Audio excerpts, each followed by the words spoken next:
భారత రాజ్యాంగ దినోత్సవం సందర్భంగా మరి భారత రాజ్యాంగాన్ని రచించినటువంటి డాక్టర్ బిఆర్ అంబేద్కర్ గారి సేవల్ని స్మరించుకుంటూ మరి దేశవ్యాప్తంగా ఈరోజు అత్యంత ఆనందోత్సాహాల మధ్య భారత రాజ్యాంగ దినోత్సవాన్ని నిర్వహిస్తూ ఉన్నారు.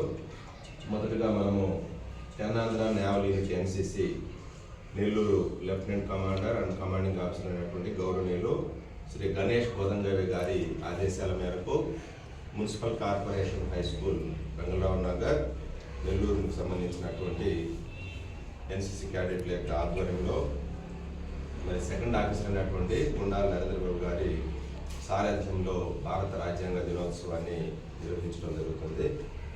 ఇప్పుడు మనము భారత రాజ్యాంగ ప్రవేశికనే ప్రతిజ్ఞ రూపంలో మనం చెప్తాం.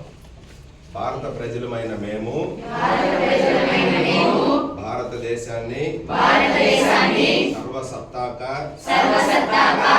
సామ్యవాద లౌకిక ప్రజాస్వామ్య గణతంత్ర రాజ్యంగా నిర్మించుకోవడానికి పౌరులందరికీ సాంఘిక ఆర్థిక రాజకీయ న్యాయాన్ని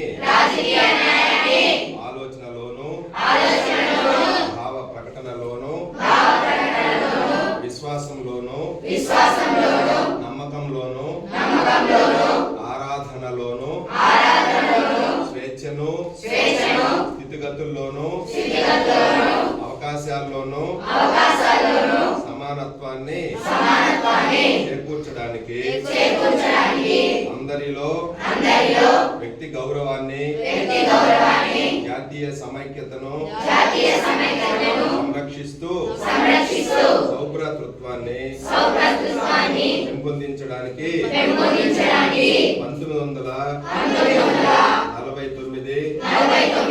నవంబర్ 26న రాజ్యాంగ పరిషత్తులో తీర్మానం చేసుకుని శాసనంగా రూపొందించుకున్న ఈ రాజ్యాంగాన్ని మాకు మేము సమర్పించుకుంటున్నాం.